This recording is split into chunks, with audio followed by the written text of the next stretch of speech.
Existe um corredor ecológico que vai da Amazônia brasileira à Guiana Francesa. Vai do sul ao Caribe. Isso foi revelado por uma pesquisa recente que contou com a participação do pesquisador da Universidade Estadual do Norte Fluminense, Carlos Rezende, que eu tenho o prazer de receber aqui para essa entrevista e que vai conversar um pouco sobre ciência e sobre meio ambiente. Professor Carlos Rezende, prazer tê-lo aqui. Prazer é todo meu. Agradecer a oportunidade de estar conversando com o seu público e com toda, obviamente, a sua audiência. Tenho certeza que é grande e esse vamos dizer que é um momento muito importante para a gente, obviamente, prestar até satisfação a toda a população de onde o dinheiro dela está sendo aplicado, né? Porque, afinal de contas, é através do dinheiro público que nós realizamos pesquisas em várias regiões, inclusive essa que realizamos na Foz do Amazonas, né? Exatamente, essa é a primeira pergunta que eu vou fazer. A matéria, tem uma reportagem aqui no Portal Viu, estou aqui diante da editoria de meio ambiente. Foi uma pesquisa que revelou ali foi uma pesquisa sobre o sistema recifal na Amazônia. Contou com a participação do senhor.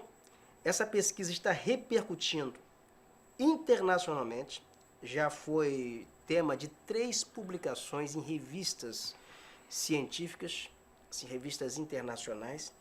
A mais recente foi aqui na revista Scientific Reports, que é do grupo Nature, não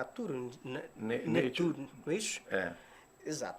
Mas essa reportagem aqui é muito boa, recomendo que leia. E ela revela o seguinte, é um sistema recifal. A existência desse sistema recifal que é num ambiente de pouca luz. Eu gostaria que o senhor traduzisse isso em miúdos para que as pessoas entendessem primeiro o que é um sistema recifal e o que isso representa. Bom, na realidade as pessoas sempre ouvem falar nos sistemas de recifes de corais, né? Os recifes de corais normalmente eles ocorrem em áreas onde você tem uma grande penetração de luz, né? E é necessário que se tenha essa grande penetração de luz, porque na realidade esse sistema ele é formado por uma simbiose, ou seja, por uma dupla de organismos, né?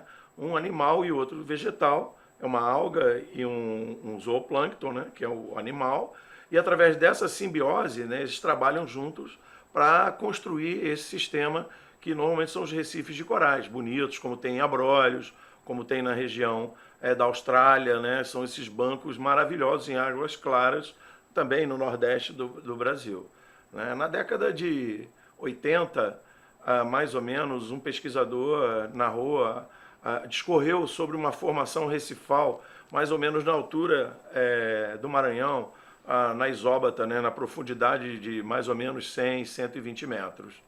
Né? Então, naquele momento, ele fez uma descoberta bem pontual, né? E há aproximadamente 5 anos atrás, nós tivemos a oportunidade de ampliar essa pesquisa. Mas antes disso, eu queria voltar à sua pergunta, né, que é exatamente sobre o sistema recifal e por que a gente não fala que é um recife de coral.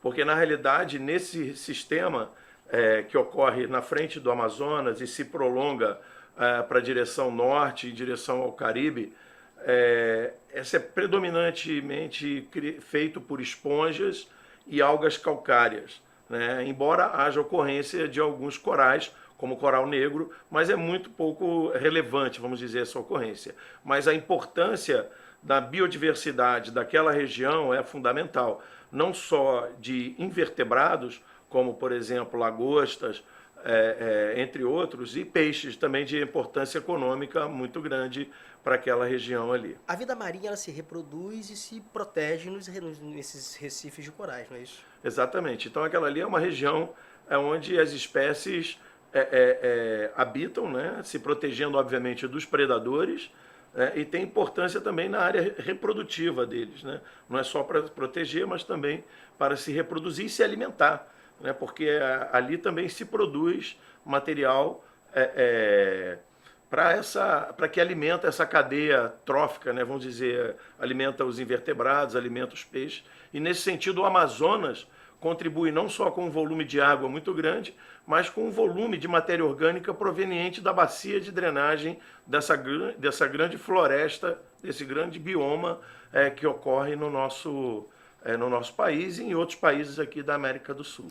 A pesquisa ela teve uma importância muito grande no sentido de evitar a exploração de petróleo nessa região, que significaria a destruição de todos esses recifes de corais, né?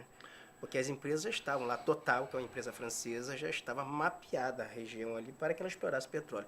Isso fez com que se remapeasse, que se recuasse, né? Exatamente. Nós acreditamos que aquela região ali ela tem que ser realmente uma área de preservação permanente marinha, né? E não só pela importância do próprio corredor ecológico, como você bem sinalizou na introdução da matéria, que nós temos um outro ecossistema costeiro de grande relevância para aquela região, que são os manguezais. Exatamente no Maranhão, no Pará e no Amapá, na Foz do Amazonas, onde ocorrem as maiores áreas de manguezal no Brasil. Portanto, e todos sabem, né, a importância que os manguezais possuem, né? Os manguezais são os berçários da vida marinha, né? Porque ali parte dos organismos marinhos desenvolve uma parte da sua vida ali. Né, Você explica por que aqui em Atafona, por exemplo, nós tínhamos ali um mangue ali perto do Pontal. Exatamente, Atafona, essa né? é uma coisa muito importante aqui, né? Porque nós acabamos perdendo aquela área de manguezal ali no Pontal, exatamente por uma outra questão, né? Que foi a redução da vazão do Rio Paraíba do Sul. Né? Isso, inclusive, nos preocupa muito, porque existe uma previsão de se construir várias hidrelétricas ao longo do Rio Amazonas. Né? E isso, se for realmente acontecer no futuro, nós corremos o risco de alterar todo o ecossistema marinho no entorno ali da Foz do Amazonas, como já aconteceu no São Francisco, em função exatamente da construção das inúmeras hidrelétricas que ocorrem no São Francisco. Nessa questão do sistema recifal, é um grupo de pesquisadores, o senhor é um dos coordenadores. E a pergunta que eu faço é a seguinte: com esse dinheiro minguando agora na área de pesquisa, essa questão toda do CNPq, essa confusão toda, isso não compromete essas pesquisas daqui para frente? Não, com certeza. Na realidade, é até importante essa colocação sua, que primeiro que mostra que, nesse momento, a união de pesquisadores de diferentes instituições possibilitou que a gente produzisse um artigo científico em uma revista, vamos dizer assim, de prestígio internacional, e uma revista que nós chamamos na área de ciência de impacto. Foram 3 revistas? Foram 3 revistas. 3 revistas diferentes. Uma na Science Advanced, que é uma outra revista também muito importante da Science, que é uma revista super prestigiosa. Esse último, na sequência, foi na Nature, e a outra na Frontiers in Marine Science, que é uma outra revista também muito boa. Então, esses 3 artigos, eles foram publicados e criaram realmente uma grande expectativa na ciência internacional. O primeiro foi publicado em 2016, o segundo em 2018 e esse ano. Né? E o primeiro artigo, Roberto, se me permite voltar lá um pouco na história, é um artigo que eu guardo muito, de forma muito especial, porque, primeiro, ele foi possível porque nós tivemos cooperação de pesquisadores onde embarcamos nossos alunos no navio estrangeiro, depois cooperação da Marinha e depois cooperação do Greenpeace. Né? Então, isso mostra que o trabalho tem uma dimensão muito grande. Mas o primeiro, ele particularmente me chama a atenção porque ali, dentro dos autores, a maior parte dos autores eram jovens pesquisadores, alunos da UENF, alunos da UFRJ, então a maior parte de jovens que estavam na pós-graduação no Brasil, com bolsa do CNPq. Então, quer dizer, esse tipo de coisa que as agências têm que começar a prestar atenção, né? Porque nós estamos realmente com esse desfinanciamento da pesquisa, a gente acaba criando exatamente uma barreira para que esses jovens possam atingir as suas metas e, obviamente, vão reprimir o crescimento científico do Brasil. E a gente sabe que todos os países que passaram por crises econômicas, como a que o Brasil vem passando há alguns anos, a forma de sair dessas crises foi exatamente investir em ciência e tecnologia. Professor Carlos Rezende, do Laboratório de Ciências Ambientais da Universidade Estadual do Norte Fluminense.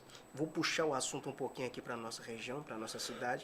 Um assunto assim que causa um certo pânico coletivo com relação à água que nós estamos consumindo. Recentemente, uma série de reportagens revelou que a maior parte, ou há um grande percentual de contaminação na água em que estamos consumindo em Campos. Até que ponto isso é verdade? Até que ponto isso é fantasioso? Até que ponto isso é mentira? Bom, o que eu vejo é o seguinte, esses valores, esses números, que se mostraram inclusive acima do que é permitido na legislação, eles foram produzidos por pesquisadores, então, e foram publicados, alguns em revistas conceituadas, portanto eu não tenho por que desacreditar esses valores. Então eu acho que, eu tenho certeza que se eu estivesse num órgão público municipal ou estadual, caberia a mim a contraprova, realizar a análise e mostrar realmente que esses valores podem flutuar, a gente sabe disso, né? Existem momentos de maior vazão, momentos de menor vazão, onde obviamente as concentrações desses poluentes, vamos dizer assim, desses contaminantes, possam estar maiores ou menores. Então, o que eu sugiro é que se faça um monitoramento de médio e longo prazo, porque, inclusive, são vários poluentes que nós chamamos emergentes, e que não são só pesticidas, são também hormônios, entre outros tipos de contaminantes que devam ser realmente monitorados com frequência, não só na água do Paraíba do Sul, como também na água fornecida a toda a população. Mas o primeiro que morre nesses episódios todos, né, nessa discussão toda que tem e que não tem, é verdade, né? Porque a concessionária Águas do Paraíba é uma espécie de dama dos crimes perfeitos. Mente como ela só. Nunca fala a verdade para quem consome água aqui. É um negócio de maluco. Mas eu vou dar uma pausazinha aqui, eu vou voltar com o professor Carlos Rezende na sequência, conversando também sobre Porto do Açu e exploração de petróleo. Eu volto aqui na sequência. Rapidinho.